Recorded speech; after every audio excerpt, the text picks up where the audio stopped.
ನಮಸ್ತೆ ಮಕ್ಕಳ. ಕಳೆದ ಪೀರಿಯಡ್ನಲ್ಲಿ ದ್ವಿತೀಯ PUC ರಾಜ್ಯಶಾಸ್ತ್ರದ 6ನೇ ಅಧ್ಯಾಯವನ್ನು ಸ್ಟಾರ್ಟ್ ಮಾಡಿದ್ದೇವೆ.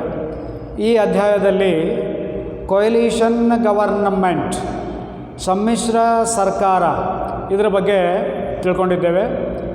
ಈಗ ಕೇಂದ್ರ ರಾಜ್ಯ ಸಂಬಂಧಗಳು, ಸೆಂಟರ್ ಸ್ಟೇಟ್ ರಿಲೇಷನ್ಸ್. ಸೆಂಟರ್ ಅಂದರೆ ಮಕ್ಕಳೇ ಕೇಂದ್ರ ಸರ್ಕಾರ, ಸ್ಟೇಟ್ ಅಂದರೆ ರಾಜ್ಯ ಸರ್ಕಾರ. ಅಂದರೆ ಕೇಂದ್ರ ಸರ್ಕಾರ ಮತ್ತು ರಾಜ್ಯ ಸರ್ಕಾರಗಳ ನಡುವಿನ ಸಂಬಂಧಗಳ ಬಗ್ಗೆ ಸ್ಟಡಿ ಮಾಡುವ. ಮಕ್ಕಳೇ, ಈಗಾಗಲೇ PUC ಫಸ್ಟ್ ಇಯರ್ನಲ್ಲಿ ವಿವಿಧ ಸರ್ಕಾರಗಳ ಬಗ್ಗೆ ನಾವು ತಿಳಿದುಕೊಂಡಿದ್ದೇವೆ. ಏಕಾತ್ಮಕ ಸರ್ಕಾರ, ಸಂಯುಕ್ತ ಸರ್ಕಾರ, ಪ್ರಜಾಪ್ರಭುತ್ವಾತ್ಮಕ ಸರ್ಕಾರ, ಅಪ್ರಜಾಪ್ರಭುತ್ವಾತ್ಮಕ ಸರ್ಕಾರ, ಹೀಗೆ ಹಲವಾರು. ಇಲ್ಲಿ ಪ್ರಮುಖವಾದಂಥ ಸರ್ಕಾರ ಪದ್ಧತಿಯನ್ನು ನಾವು ಕಳೆದ ಪೀರಿಯಡ್ನಲ್ಲಿ ಸ್ಟಡಿ ಮಾಡಿದ್ವಿ. ಅದು ಅಂದರೆ ಸಮ್ಮಿಶ್ರ ಸರ್ಕಾರ, coalition government. And children, don't be confused among the federal government and the coalition government. ಸಮ್ಮಿಶ್ರ ಸರ್ಕಾರ ಮತ್ತು ಸಂಯುಕ್ತ ಸರ್ಕಾರಗಳನ್ನು ತಿಳಿದುಕೊಳ್ಳುವಲ್ಲಿ ಕನ್ಫ್ಯೂಸ್ ಆಗಬೇಡ್ರಿ. ಸಮ್ಮಿಶ್ರ ಸರ್ಕಾರ ಅಂದರೆ ಬೇರೆ, ಸಂಯುಕ್ತ ಸರ್ಕಾರ ಅಂದರೆ ಬೇರೆ. ಸಮ್ಮಿಶ್ರ ಸರ್ಕಾರವೆಂದರೆ 2-3 ಪಕ್ಷಗಳು ಸೇರಿ ರಚಿಸಿದ ಸರ್ಕಾರ. ಸಂಯುಕ್ತ ಸರ್ಕಾರವೆಂದರೆ ದ್ವಿಸರ್ಕಾರ. ಸೊ ಇವತ್ತು ನಾವೇನು ಸ್ಟಡಿ ಮಾಡ್ತಾ ಇದ್ದೇವಲ್ಲ ಅದು. ಸೊ ಕೇಂದ್ರ ಸರ್ಕಾರ, ರಾಜ್ಯ ಸರ್ಕಾರ. ಯಾವ ದೇಶದಲ್ಲಿ ಚುನಾಯಿತ 2 ಸರ್ಕಾರಗಳು ಇರುತ್ತವೆಯೋ ಆ ಸರ್ಕಾರ ಪದ್ಧತಿಯನ್ನು ಸಂಯುಕ್ತ ಸರ್ಕಾರ ಎನ್ನುವರು. ಯಾವ ದೇಶದಲ್ಲಿ 2-3 ಪಕ್ಷಗಳು ಸೇರಿ ರಚಿಸಿದ ಸರ್ಕಾರವಿರುತ್ತದೆಯೋ ಅದು ಸಮ್ಮಿಶ್ರ ಸರ್ಕಾರ. ಸೊ ಸಮ್ಮಿಶ್ರ ಬೇರೆ, ಸಂಯುಕ್ತ ಬೇರೆ. ರೈಟ್ ಮಕ್ಕಳೇ? ಓಕೆ ಮಕ್ಕಳ, ಇದು ಮತ್ತೊಂದು ಅಂಶವೆಂದರೆ PUC ಫಸ್ಟ್ ಇಯರ್ನಲ್ಲೇ ತಾವು ಕಲ್ತಿದ್ರಿ. ತಮಗೊಂದು ಸೀಕ್ವೆನ್ಸನ್ನು PUC ಫಸ್ಟ್ ಇಯರ್ನಲ್ಲಿ ನಾನು ಹೇಳಿದ್ದೆ. ದೊಡ್ಡ ದೇಶ ಸಂಯುಕ್ತ ಸರ್ಕಾರ, ಸಂಯುಕ್ತ ಸರ್ಕಾರವಿದ್ದರೆ ಸಂವಿಧಾನ ಲಿಖಿತ, ಸಂವಿಧಾನ ಲಿಖಿತವಿದ್ದರೆ ತಿದ್ದುಪಡಿ ಕಠಿಣ. ಚಿಕ್ಕ ದೇಶ, ಇಡೀ ದೇಶದ ಆಡಳಿತವನ್ನು ನೋಡಲಿಕ್ಕೆ ಒಂದೇ ಸರ್ಕಾರ ಸಾಕು. ಸೊ ಹಾಗಾದರೆ ಏಕಾತ್ಮಕ ಸರ್ಕಾರ. ಏಕಾತ್ಮಕ ಸರ್ಕಾರವಿದ್ದರೆ ಅಲಿಖಿತ ಸಂವಿಧಾನ. ಅಲಿಖಿತ ಸಂವಿಧಾನವು ತಿದ್ದುಪಡಿಯಲ್ಲಿ ಯಾವಾಗಲೂ ಸರಳ. ದೊಡ್ಡ ದೇಶ, ಸಂಯುಕ್ತ ಸರ್ಕಾರ, ಲಿಖಿತ ಸಂವಿಧಾನ, ಕಠಿಣ ಸಂವಿಧಾನ. ಇದು ಒಂದು ಸೀಕ್ವೆನ್ಸ್. ಸಣ್ಣ ದೇಶ, ಏಕಾತ್ಮಕ ಸರ್ಕಾರ, ಅಲಿಖಿತ ಸಂವಿಧಾನ, ನಮ್ಯ ಸಂವಿಧಾನ ಅಂದರೆ ಸರಳ ಸಂವಿಧಾನ. ಇದೊಂದು ಸೀಕ್ವೆನ್ಸ್. ಹಾಗೆ ಮಕ್ಕಳೇ, ಭಾರತ ನಮ್ಮೆಲ್ಲರಿಗೂ ತಿಳಿದಿರುವಂತೆ ಜಗತ್ತಿನಲ್ಲಿ ದೊಡ್ಡ ದೇಶಗಳಲ್ಲಿ ಒಂದು. ಜನಸಂಖ್ಯೆಯಲ್ಲೂ ಇರ್ಬೋದು, ಭೂಪ್ರದೇಶದಲ್ಲಿಯೂ ಇರ್ಬೋದು. Right? So hence India has adapted federal system. ಭಾರತ ಸಂವಿಧಾನ ನಿರ್ಮಾಪಕರು ಭಾರತಕ್ಕೆ ಯಾವ ಸರ್ಕಾರ ಪದ್ಧತಿಯನ್ನು ಗೊತ್ತುಪಡಿಸಿದ್ದಾರೆ? ಸಂಯುಕ್ತ ಸರ್ಕಾರ ಪದ್ಧತಿಯನ್ನು. ಏಕೆಂದರೆ ಭಾರತ ಜನಸಂಖ್ಯೆಯಲ್ಲಿ ಮತ್ತು ಭೂಪ್ರದೇಶದಲ್ಲಿ ಜಗತ್ತಿನ ದೊಡ್ಡ ದೇಶಗಳಲ್ಲಿ ಒಂದು. ಸೊ ಹಂಗಾರೆ ಸಂಯುಕ್ತ ಸರ್ಕಾರ ಇರುವುದರಿಂದ ಕೇಂದ್ರ ರಾಜ್ಯ ಸರ್ಕಾರಗಳಿದ್ದು ಕೇಂದ್ರ ಸರ್ಕಾರ ತನ್ನಷ್ಟಕ್ಕೆ ತಾನೇ ಕೆಲಸ ಮಾಡುವುದು, ರಾಜ್ಯ ಸರ್ಕಾರ ತನ್ನಷ್ಟಕ್ಕೆ ತಾನೇ ಕೆಲಸ ಮಾಡುವುದು, ಹೀಗದನೋ? Are there any relations between central government and the state government? This is the question mark. Yes, there are several relations between central government and the state governments. ಕೇಂದ್ರ ಸರ್ಕಾರ ತನ್ನಷ್ಟಕ್ಕೆ ತಾನು, ರಾಜ್ಯ ಸರ್ಕಾರ ತನ್ನಷ್ಟಕ್ಕೆ ತಾನು, ಅಂದರೆ ಸಂವಿಧಾನದತ್ತವಾಗಿ ಬಂದಂಥ ಅಧಿಕಾರವನ್ನು ತಮ್ಮಷ್ಟಕ್ಕೆ ತಾವು ಮಾಡ್ತಾವೆ. But not all the conditions subjected. ಎಲ್ಲ ಸಂದರ್ಭಗಳಲ್ಲೂ ಇಲ್ಲ. There are some circumstances which will connect the central government and the state governments. ಹಲವಾರು ಸಂದರ್ಭಗಳಲ್ಲಿ ಕೇಂದ್ರ ಮತ್ತು ರಾಜ್ಯ ಸರ್ಕಾರಗಳಿಗೆ ಸಂಪರ್ಕ ಏರ್ಪಡುತ್ತದೆ. There is a relation. So ಹಂಗಾರೆ ಆ ಸಂಬಂಧಗಳು ಯಾವುವು? ಆ ಸಂಬಂಧಗಳ ಬಗ್ಗೆ ಮಕ್ಕಳಲ್ಲಿ ನಾವು ಅಧ್ಯಯನವನ್ನು ಮಾಡಲಿದ್ದೇವೆ. ಒಟ್ಟು 4 ಸಂಬಂಧಗಳು ಬರ್ತಾವೆ ಮಕ್ಕಳ. Regarding the relationship between central government and the state governments there are 4 segments. Number 1 ಶಾಸನೀಯ ಸಂಬಂಧ, ಆ್ಯಂಡ್ ಸೆಕೆಂಡ್ 1 ಆಡಳಿತಾತ್ಮಕ ಸಂಬಂಧ ಅಡ್ಮಿನಿಸ್ಟ್ರೇಟಿವ್, ಆ್ಯಂಡ್ ಥರ್ಡ್ 1 ತುರ್ತು ಪರಿಸ್ಥಿತಿ ಸಂಬಂಧ emergency relations, and fourth 1 financial. Very very important. All are important. This is very very important. ಹಣಕಾಸಿಗೆ ಸಂಬಂಧಪಟ್ಟಂಗೆ ಏನದ ಕೇಂದ್ರ ಸರ್ಕಾರ ರಾಜ್ಯ ಸರ್ಕಾರಗಳ ನಡುವೆ ನೋಡುವ ಮಕ್ಕಳೇ, ಒಂದೊಂದಾಗಿ ನೋಡುವ. ಸೊ ಹಂಗಾರೆ ಶಾಸನೀಯ ಸಂಬಂಧ, ಆಡಳಿತಾತ್ಮಕ ಸಂಬಂಧ, ತುರ್ತು ಪರಿಸ್ಥಿತಿ ಸಂಬಂಧ, ಹಣಕಾಸಿನ ಸಂಬಂಧ. ರೈಟ್. ನಂಬರ್ 1 ಶಾಸನೀಯ ಸಂಬಂಧ.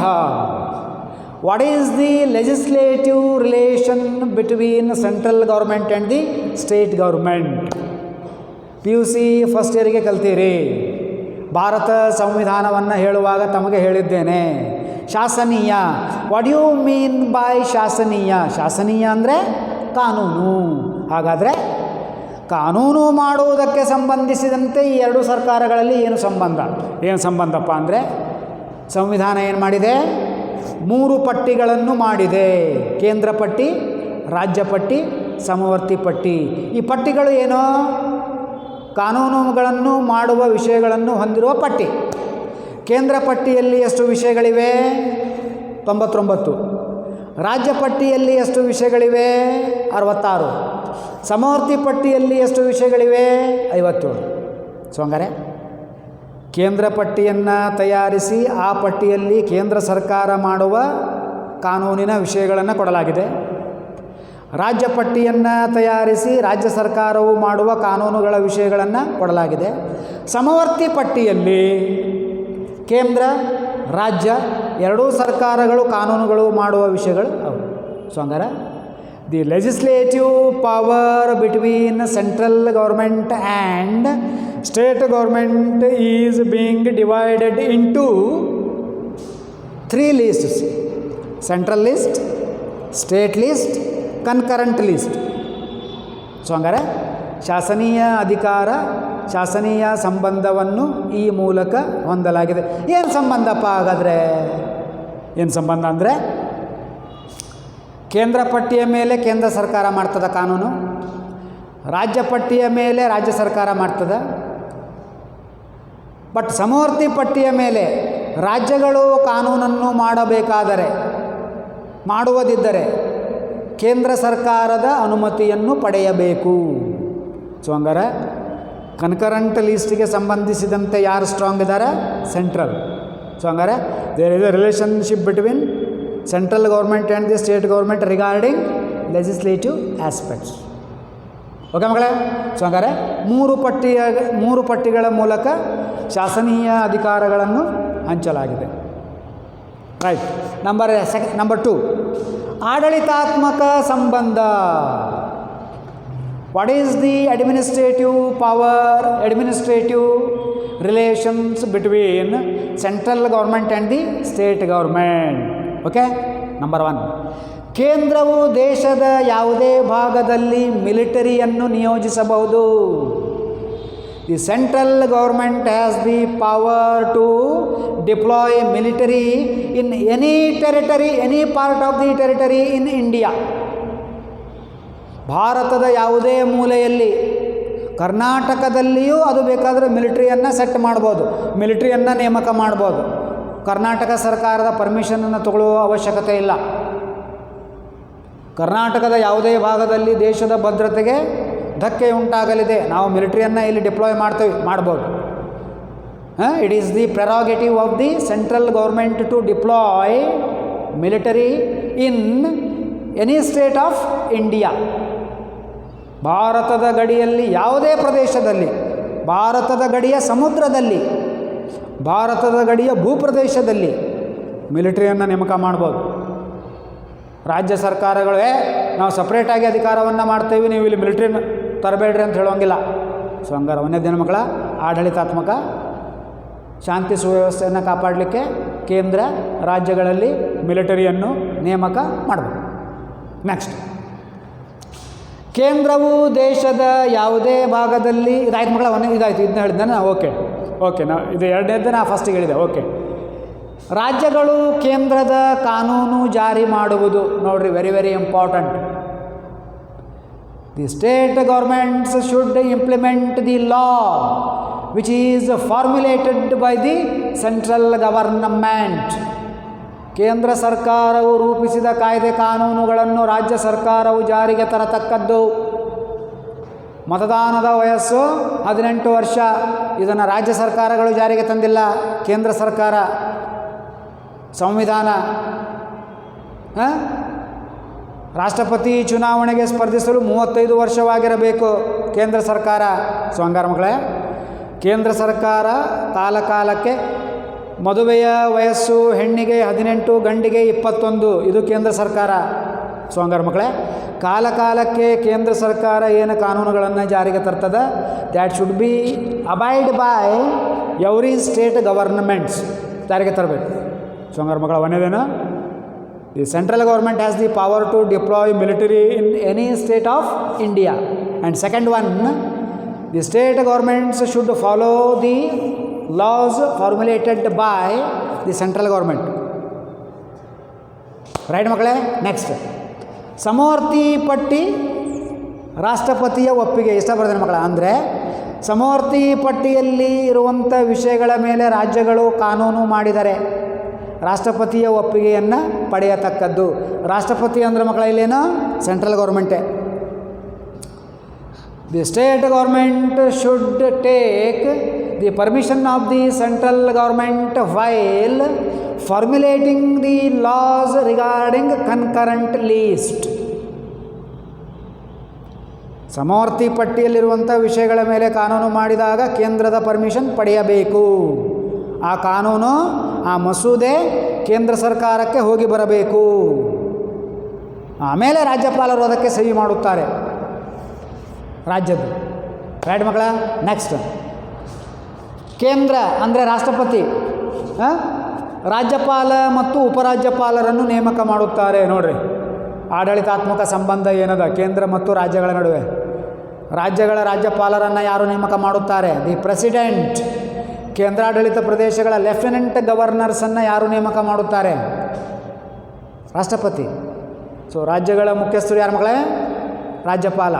ಕೇಂದ್ರಾಡಳಿತ ಪ್ರದೇಶಗಳ ಮುಖ್ಯಸ್ಥರು ಯಾರು? ಉಪರಾಜ್ಯಪಾಲ. ಸೊ ಇವರನ್ನು ನೇಮಕ ಮಾಡೋರು ಯಾರೋ? ರಾಷ್ಟ್ರಪತಿ. ಸೊ ಹಂಗಾರೆ ಆಡಳಿತಾತ್ಮಕ ಸಂಬಂಧ ಬಂತು ನೋಡ್ರಿ. ರೈಟ್ ಮಗಳೇ. ನೆಕ್ಸ್ಟ್, ಎಲ್ಲ ರಾಜ್ಯಗಳು ನೀತಿ ಆಯೋಗದ ಕಾರ್ಯಕ್ರಮಗಳನ್ನು ಜಾರಿಗೊಳಿಸಬಹುದು. ನೀತಿ ಆಯೋಗ ಅಂದ್ರೇನು ಮಗಳೇ? ನೀತಿ ಆಯೋಗ ಅಂದರೆ ಯೋಜನಾ ಆಯೋಗ. National institution of transforming India. National institution of transforming India. ಮೊದಲು ಇದನ್ನು ಏನಂತ ಕರಿತಾ ಇದ್ರು? ಯೋಜನಾ ಆಯೋಗ. ಈಗ ನೀತಿ ಆಯೋಗ. ಸೊ ಹಂಗಾರೆ ನೀತಿ ಆಯೋಗವು ರೂಪಿಸಿದ ಎಲ್ಲ ಯೋಜನೆಗಳನ್ನು, ಕಾರ್ಯಕ್ರಮಗಳನ್ನು ರಾಜ್ಯಗಳು ಜಾರಿಗೆ ತರತಕ್ಕದ್ದು. ಕೇಂದ್ರ ಸರ್ಕಾರದ್ದು ನೀತಿ ಆಯೋಗ. ನಮ್ಮ ರಾಜ್ಯ ಸರ್ಕಾರದ ನೀತಿ ಆಯೋಗವನ್ನು ಮಾತ್ರ ನಾವು ಕೇಳ್ತೇವೆ, ಯೋಜನಾ ಆಯೋಗವನ್ನು ಮಾತ್ರ ನಾವು ಕೇಳ್ತೇವೆ. So every state government should follow the programmes formulated by the programmes implemented by the central government or in fact the NITI commission, Niti Aayog. Right ಮಕ್ಕಳೇ. ಓಕೆ. ನೆಕ್ಸ್ಟ್, ತುರ್ತು ಪರಿಸ್ಥಿತಿ ಅಧಿಕಾರಗಳು. ತುರ್ತು ಪರಿಸ್ಥಿತಿ ಅಂದರೆ ಏನು ಮಕ್ಕಳೇ? ಅರ್ಜೆಂಟ್ ಪರಿಸ್ಥಿತಿ, ಕಠಿಣ ಪರಿಸ್ಥಿತಿ. ದೇಶದಲ್ಲಿ 3 ರೀತಿಯ ತುರ್ತು ಪರಿಸ್ಥಿತಿಗಳನ್ನು ಕೇಂದ್ರ ಸರ್ಕಾರ ಘೋಷಿಸಬಹುದು. ರಾಷ್ಟ್ರೀಯ ತುರ್ತು ಪರಿಸ್ಥಿತಿ, national emergency, state emergency, financial emergency. ರಾಷ್ಟ್ರೀಯ ತುರ್ತು ಪರಿಸ್ಥಿತಿ, ರಾಜ್ಯ ತುರ್ತು ಪರಿಸ್ಥಿತಿ, ಹಣಕಾಸಿನ ತುರ್ತು ಪರಿಸ್ಥಿತಿ. ರಾಷ್ಟ್ರೀಯ ತುರ್ತು ಪರಿಸ್ಥಿತಿ ಅಂದರೆ ಮಕ್ಕಳೇ, ಯಾವುದಾದ್ರೂ ದೇಶ ನಮ್ಮ ದೇಶದ ಮೇಲೆ ಯುದ್ಧವನ್ನು ಮಾಡಿದಾಗ, ದೇಶದ ಒಳಗಡೆ ಗದ್ದಲ, ಗೊಂದಲ, ಹೊಡೆದಾಟ, ಅಶಾಂತಿ ಉಂಟಾದಾಗ ಘೋಷಿಸುವಂಥ ತುರ್ತು ಪರಿಸ್ಥಿತಿ ರಾಷ್ಟ್ರೀಯ ತುರ್ತು ಪರಿಸ್ಥಿತಿ. ರಾಷ್ಟ್ರೀಯ ತುರ್ತು ಪರಿಸ್ಥಿತಿಯನ್ನು ಇಲ್ಲಿಯವರೆಗೆ 3 ಬಾರಿ ಭಾರತದಲ್ಲಿ ಹೇರಲಾಗಿದೆ. The national emergency implemented or national emergency deployed in India thrice. 1961-62ರಲ್ಲಿ ಭಾರತ ಚೀನಾ ಯುದ್ಧದ ಸಂದರ್ಭದಲ್ಲಿ, 1971ರಲ್ಲಿ ಭಾರತ ಪಾಕಿಸ್ತಾನ ಯುದ್ಧದ ಸಂದರ್ಭದಲ್ಲಿ, 1975-76ರಲ್ಲಿ ತುರ್ತು ಪರಿಸ್ಥಿತಿ ಘೋಷಣೆ ಮಾಡಿದ ಸಂದರ್ಭದಲ್ಲಿ ರಾಷ್ಟ್ರೀಯ ತುರ್ತು ಪರಿಸ್ಥಿತಿಯನ್ನು ಘೋಷಿಸಲಾಗಿತ್ತು. ರಾಷ್ಟ್ರೀಯ ತುರ್ತು ಪರಿಸ್ಥಿತಿ ಅಂದರೆ ಎಲ್ಲ ರಾಜ್ಯಗಳ ಗಡಿ ಕ್ಲೋಸ್, ಜೀವನ ನಡೆಸುವುದು ಜನರು ಅಷ್ಟೇ. ಎಲ್ಲ ಅಂಗಡಿಗಳನ್ನು, ಮುಗ್ಗಂಟುಗಳನ್ನು ನಿಗದಿಪಡಿಸಿದ ಸಮಯದಲ್ಲಿಯೇ ಬಂದ್ ಮಾಡುವುದು. ಇದನ್ನೇನಂತ ಕರೀತಾರೆ? ರಾಷ್ಟ್ರೀಯ ತುರ್ತು ಪರಿಸ್ಥಿತಿ. 3 ಸಲ ಘೋಷಣೆ, 61, 71, 75 ಅಥವಾ 75, 76, 3 ಸಲ. ರೈಟ್ ಮಕ್ಕಳ? ಓಕೆ. ರಾಜ್ಯ ತುರ್ತು ಪರಿಸ್ಥಿತಿ, ಇದನ್ನು ಸಾಕಷ್ಟು ಸಲ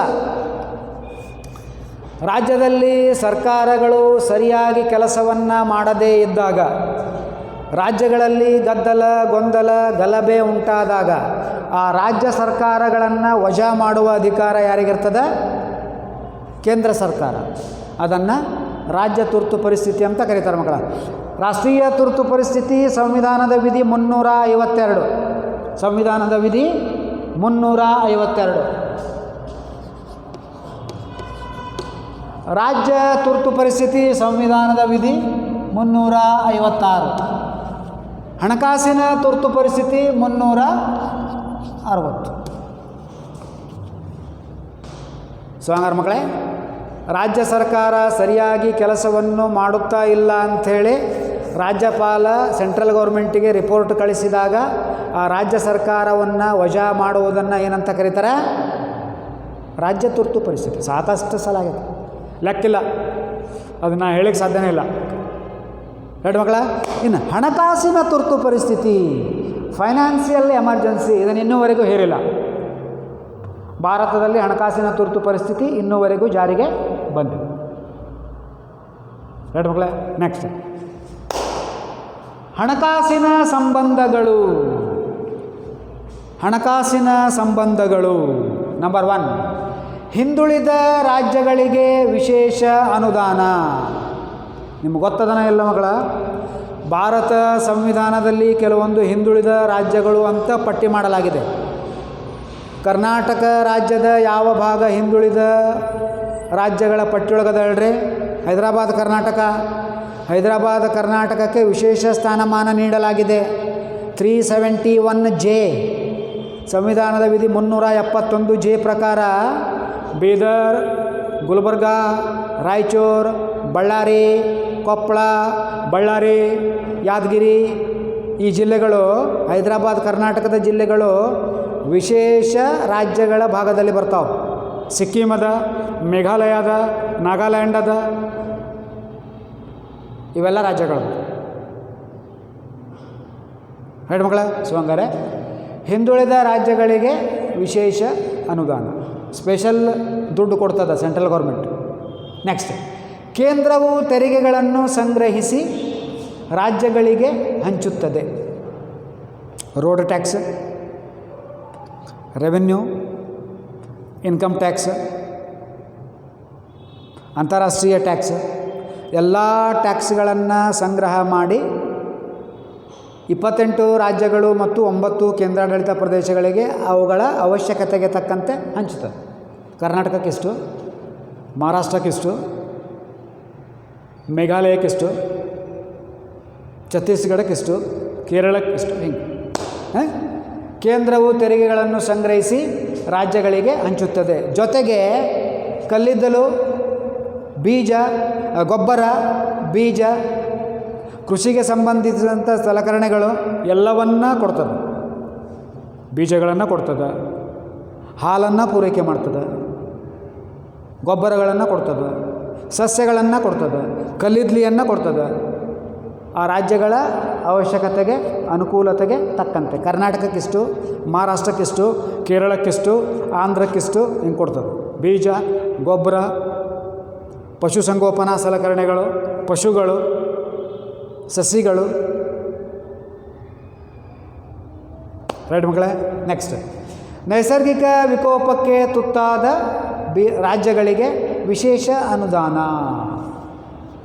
special grant in aid for the States which are being hit by natural calamities. ಭೂಕಂಪ, ಮಹಾಪುರ, ಬರಗಾಲ, ಆಕ್ಸಿಡೆಂಟ್ಸು ಹಿಂಗೇನಾದರೂ ಆದರೆ ಕೇಂದ್ರ ಸರ್ಕಾರ ಇಂತಿಷ್ಟು ದುಡ್ಡನ್ನು ಬಿಡುಗಡೆ ಮಾಡುತ್ತದೆ. ಎರಡು ಮಕ್ಕಳ. ಸೊ ಹಂಗಾರೆ ಕೇಂದ್ರ ರಾಜ್ಯ ಸಂಬಂಧಗಳು ಒಟ್ಟು 4 ಶಾಸನೀಯ, ಆಡಳಿತಾತ್ಮಕ, ತುರ್ತು ಪರಿಸ್ಥಿತಿ ಮತ್ತು ಹಣಕಾಸಿನ. ಇಷ್ಟು ಸಂಬಂಧಗಳವು. ಎರಡು ಮಕ್ಕಳೇ, ಇದನ್ನು ಸರಿಯಾಗಿ ನೋಡಿಕೊಳ್ಳ್ರಿ.